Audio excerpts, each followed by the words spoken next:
Mesdames et messieurs, bonsoir et bienvenue à cette grande édition du journal sur Montero Télévision, dont voici les principaux titres.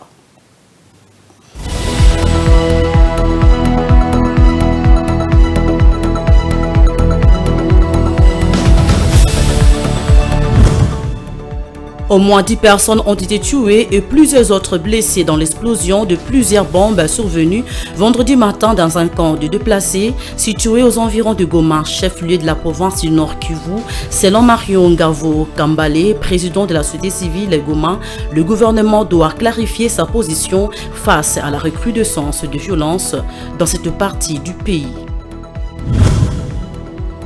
Le monde entier célèbre le 3 mai de chaque année la journée mondiale de la liberté de la presse. En marge de cette journée, certains professionnels des médias rencontrés pensent qu'en RDC, la liberté de la presse existe vraiment. Mais les journalistes sont butés à des contraintes financières ou matérielles qui les empêchent à bien exercer leur métier.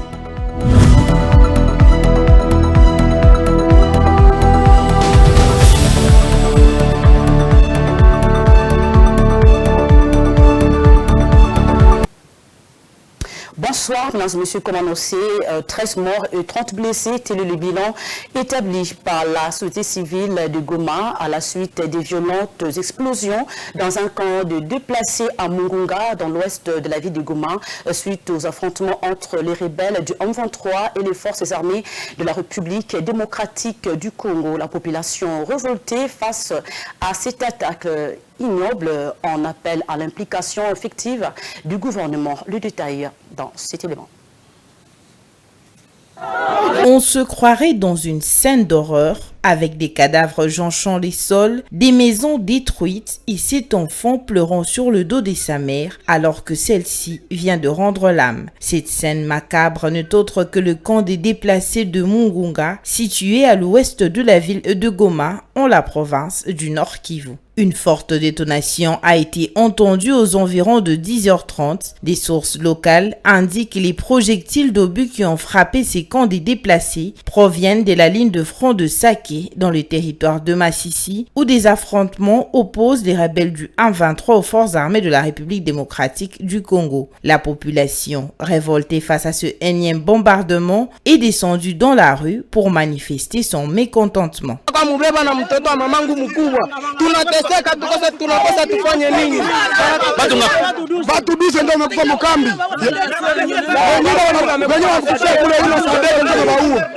Manifestation qui a été réprimée par la police, mais malgré cela, la tension est restée vive toute la matinée. La société civile de Goma dresse un bilan de 13 morts et 30 blessés en attendant le bilan officiel. Rappelons qu'au mois de février de l'année en cours, une bombe avait explosé précisément le 2 et le 7 février, faisant plusieurs blessés. Les déplacés demandent l'implication du gouvernement afin de trouver une solution et retrouver la paix dans cette partie de la RDC.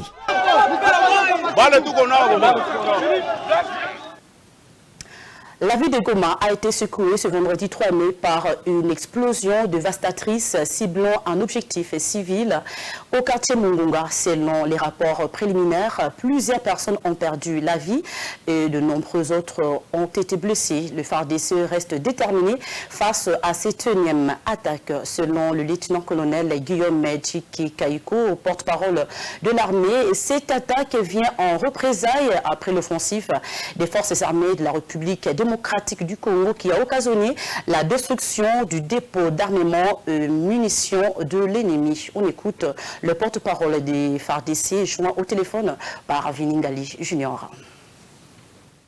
Les forces armées de la République démocratique du Congo ont lancé des offensives contre les positions de l'armée rwandaise et ses alliés du M23 en profondeur de Saké. Ces offensives ont permis la destruction du dépôt d'armement et munitions de l'ennemi. En représailles, le M23-RDF vient de cibler le camp de déplacés de Mungunga, qui est un objectif civil, causant ainsi la mort de 5 personnes, en particulier les enfants qui jouaient dans la cour. Les forces armées de la République démocratique du Congo restent déterminées à repousser l'ennemi jusqu'à son dernier retranchement. Voilà ce que nous pouvons vous dire pour le moment.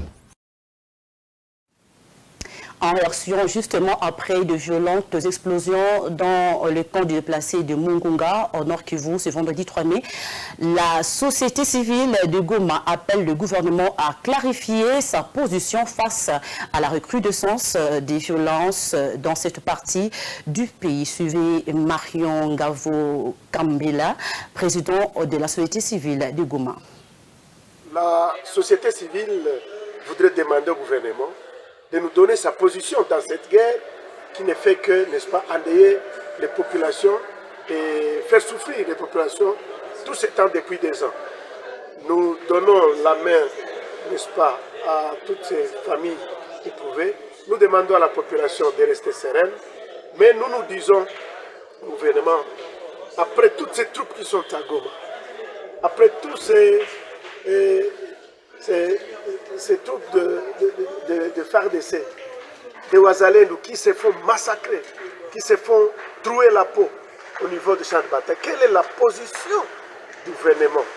Donc, nous regrettons cet état des choses et nous pensons qu'il est bon que notre gouvernement nous dise et qu'il décide sur l'avenir de notre pays, sur l'avenir de notre province, au lieu de laisser les populations souffrir et mourir tous les jours dans des camps de déplacés, abandonner les entités qui sont restées sans des populations et la ville de Goma devient asphyxiée.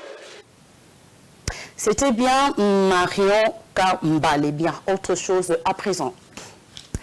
Après les élections sénatoriales qui ont eu lieu le lundi 29 avril dernier, place à présent à la convocation imminente de la session extraordinaire pour l'installation du Sénat de la législature 2024-2028. Au total, 84 sénateurs sont désormais connus sur les 108 sièges à pouvoir dans la Chambre haute du Parlement.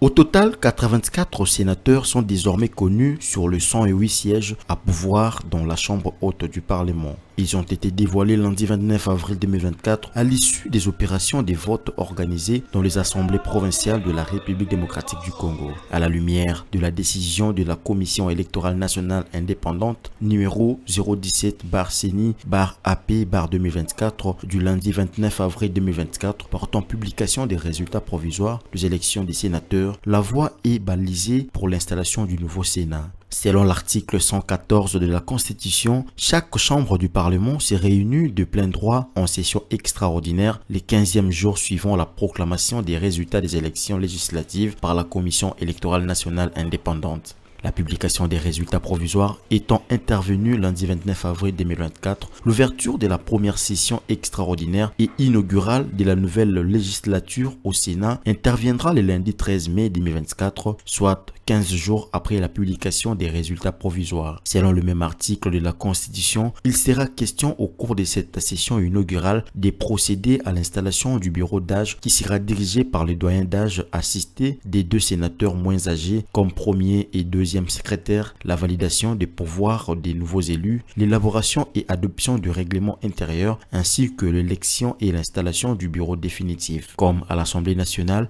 c'est Jean Mukwala Bateke, secrétaire général du Sénat qui présidera la plénière d'ouverture de la session inaugurale en vue d'annoncer et installer les doyens d'âge et des 2 élus moins âgés devant siéger au bureau provisoire du Sénat. La Commission électorale nationale indépendante a dévoilé le résultat de l'élection des sénateurs organisée dans 20 provinces de la République et ce qui a permis la connaissance des 84 sénateurs de la nouvelle législature. Les autres sièges restants, soit 24, seront pourvus après la tenue des élections dans les provinces du Kwilu, Ituri, Nord Kivu, Nord Ubangi, Mai-Ndombe et enfin Équateur. La République démocratique du Congo compte 108 sénateurs, c'est-à-dire 108 sénateurs sont élus en y ajoutant l'ancien chef de l'État Joseph Kabila Kabange, devenu sénateur à vie. Ce nombre va s'élever à 109 sénateurs. Si la seule ville-province de Kinshasa compte 8 sièges, les 25 autres provinces ont chacune 4 sièges.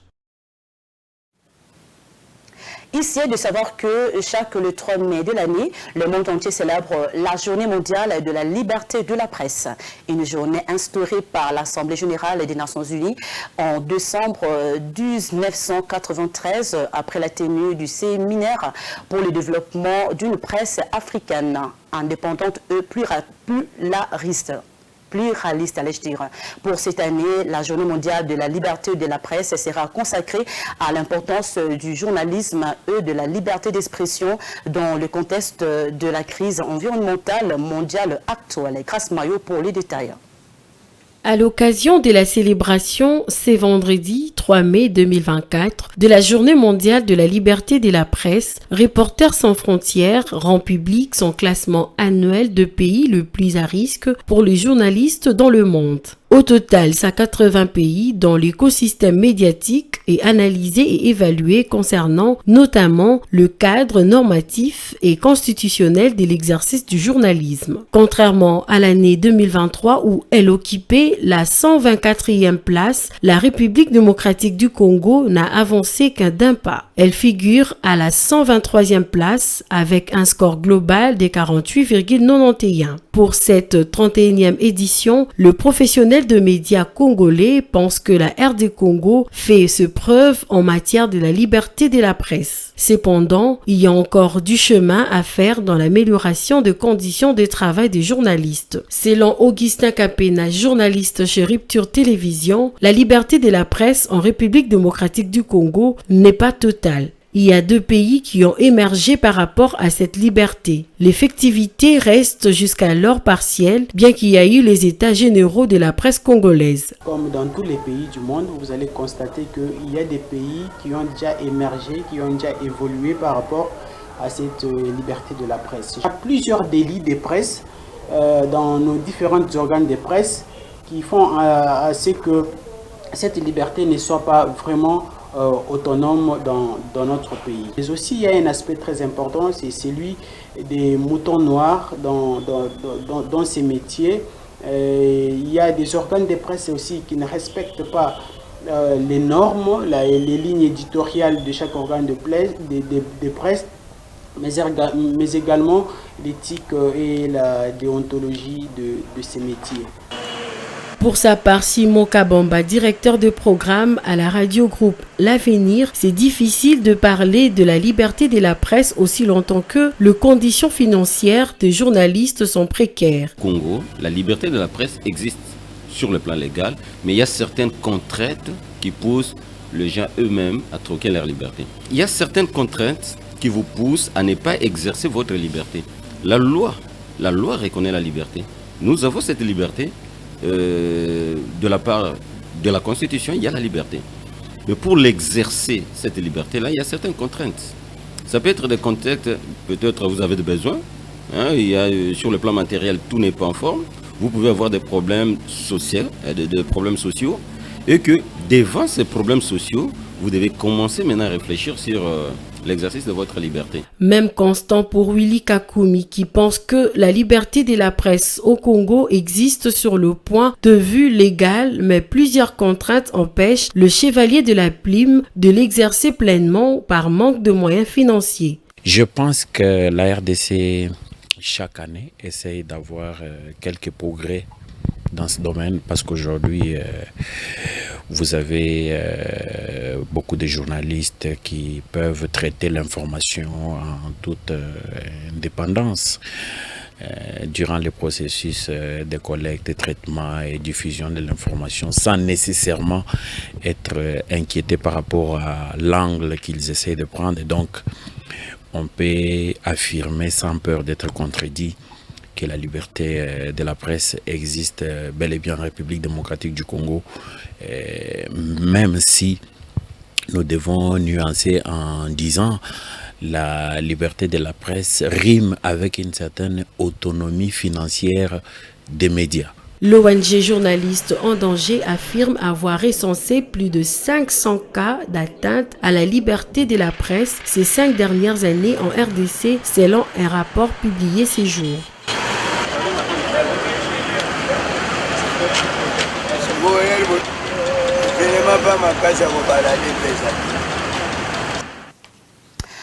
En éducation, les titres d'ambassadeur de l'Université de Liège en Belgique octroyés il y a quelques mois au recteur de l'Université de Kinshasa, le professeur Dr Jean Kayembe Ntumba, va servir de visibilité pour l'UNIKIN et de modèle pour la jeunesse congolaise qui est en voie de retrouver sa place dans le classement. Rentolier-Lard pour les détails.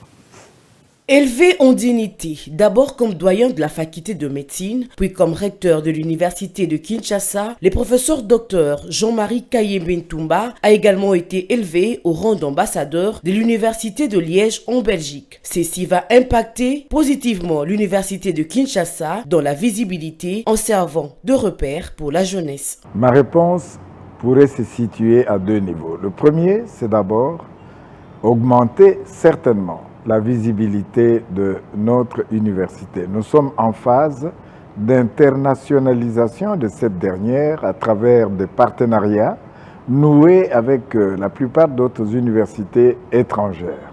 En second lieu, la jeunesse qui nous regarde peut parfois se servir de modèle. On n'a pas affaire qu'à une jeunesse orientée vers la violence verbale, la violence physique, etc.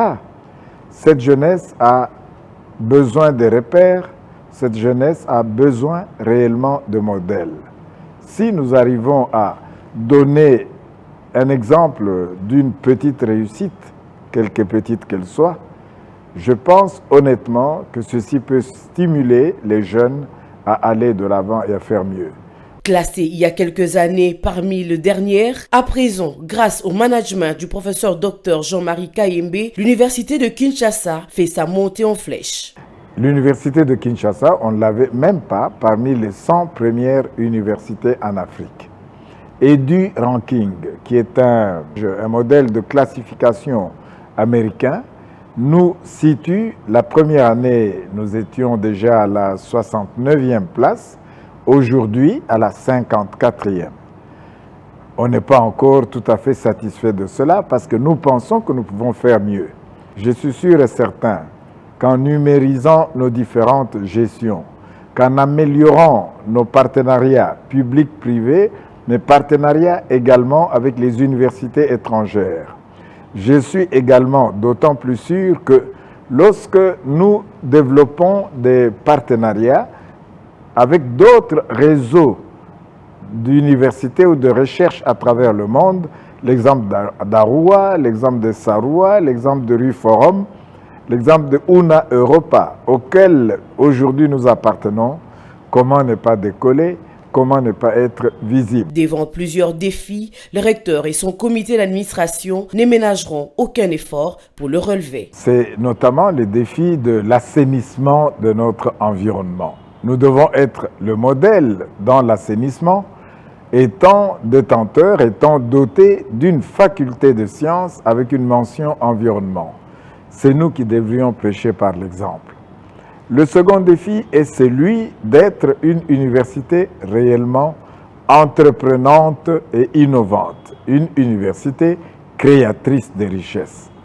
Ne disposant pas de subsides de l'État, ne pouvant asseoir toute notre action de gestion que sur les frais académiques que payent les étudiants, c'est un défi énorme. Et nous voulons, au bout de quelques années, à court, à moyen et long terme, développer quelques entreprises, améliorer notre modèle économique et enseigner autrement, en développant de plus en plus des étudiants entrepreneurs. 70 ans après, l'université de Kinshasa reste la fille aînée des universités en République démocratique du Congo. Parlons économie, les jeunes entrepreneurs dans la sous-traitance en République démocratique du Congo s'opposent à l'ingérence de la Fédération des entreprises du Congo dans le processus de passation des marchés publics entrepris par l'autorité de régulation de la sous-traitance dans le secteur privé. Ils ont manifesté leur désapprobation le jeudi 2 mai devant l'hôtel du gouvernement à Kinshasa. Dans un mémorandum adressé aux autorités, ils dénoncent les manœuvres de la FEC de vouloir influencer l'établissement des listes des entreprises reconnues par l'AP comme travaillant dans la sous-traitance en y insérant des entreprises non éligibles. Suivez. Les jeunes entrepreneurs œuvrant dans la sous-traitance en République démocratique du Congo ont pris d'assaut la place royale devant l'immeuble du gouvernement. Ils ont choisi cet endroit pour faire la lecture de leur mémorandum au chef de l'État. Ils estiment que les petites et moyennes entreprises tenues par les jeunes ne bénéficient pas des avantages de la loi, fixant les règles applicables dans la sous-traitance dans les secteurs privés. Les jeunes entrepreneurs pointent du doigt la Fédération des entreprises du Congo d'être à la manœuvre. La majorité écrasante des PME, dirigées par des jeunes entrepreneurs congolais, s'est retrouvée exclue de manière systématique à l'accès au marché. Cette situation découle principalement de plusieurs facteurs préjudiciables, voulais-je dire, notamment la prolifération d'entreprises non éligibles à capitaux majoritairement étrangers, la multiplication d'entités fictives qui se présentent frauduleusement comme des entreprises congolaises, souvent désignées sous l'appellation de prête-nom, ainsi que la domination du marché par certaines grandes entreprises unies au sein de la Fédération des entreprises du Congo. Jemima Lokorto est une de rares jeunes femmes à travailler dans le secteur de la sous-traitance. Elle pense que la FEC a tort de bouder la liste publiée par l'ARSP, réprénant les entreprises à capitaux majoritairement congolais, recommandées pour des contrats de sous-traitance au sein de l'entreprise minière Tenke Fungurume Mining. La FEC, au regard de la loi congolaise, n'est qu'une ASBL comme tant d'autres. Elle n'a pas le monopole de parler au nom de toutes les entreprises, des entrepreneurs du Congo, à part ses propres membres qui ont choisi librement d'y adhérer. De deux, la FEC n'est pas la seule structure regroupant des entrepreneurs sous-traitants au Congo. Il en existe des dizaines. 3. En matière de sous-traitance, la FEC se positionne comme juge et partie, donc ne peut nullement être le meilleur interlocuteur pour traiter de la question. Les PME de jeunes dans la sous-traitance sont convaincus que la promesse faite par le président de la République lors de son investiture de créer au moins 6 millions d'emplois en 5 ans ne pourra se réaliser qu'avec les secteurs privés et notamment dans la sous-traitance. Pour le moment, elles exigent également la révisitation du protocole d'accord signé entre l'ARSP et la FEC.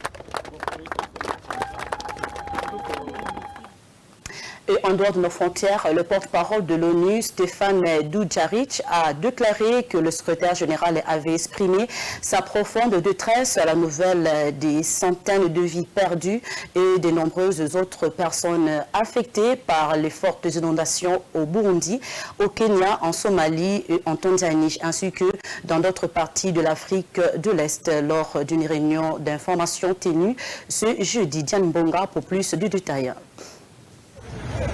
Les Nations Unies et leurs partenaires travaillent en étroite collaboration avec les autorités nationales pour répondre aux besoins humanitaires, ajoutant que les Nations Unies s'est tenu prêt à offrir toute assistance supplémentaire qui pourrait s'avérer nécessaire durant cette période difficile. Le secrétaire général a exprimé sa profonde détresse à la nouvelle des centaines de vies perdues et de nombreuses personnes affectées par les fortes inondations au Burundi, au Kenya, en Somalie et en Tanzanie, ainsi que dans d'autres parties de l'Afrique de l'Est. Le secrétaire général souligne que les Nations Unies sont prêtes à offrir toute assistance supplémentaire qui pourrait s'avérer nécessaire en cette période difficile. Le secrétaire général est extrêmement préoccupé par les effets des phénomènes météorologiques extrêmes déclenchés par El Niño qui risquent de dévaster encore davantage les communautés et compromettre les moyens de subsistance. Les inondations en Afrique de l'Est ont également tué plus de 150 personnes dans les pays voisins de la Tanzanie et de la Somalie et affecté de centaines de milliers de personnes en Éthiopie et au Burundi. C'est tout pour ce soir, mesdames et messieurs. Place à présent au rappel des titres.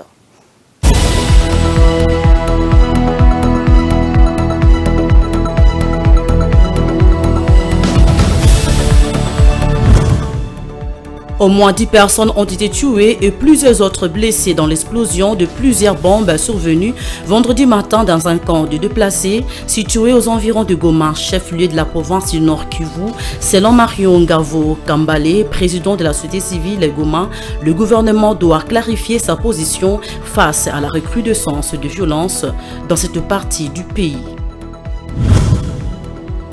Le monde entier célèbre le 3 mai de chaque année la journée mondiale de la liberté de la presse. En marge de cette journée, certains professionnels des médias rencontrés pensent qu'en RDC, la liberté de la presse existe vraiment. Mais les journalistes sont butés à des contraintes financières ou matérielles qui les empêchent à bien exercer leur métier.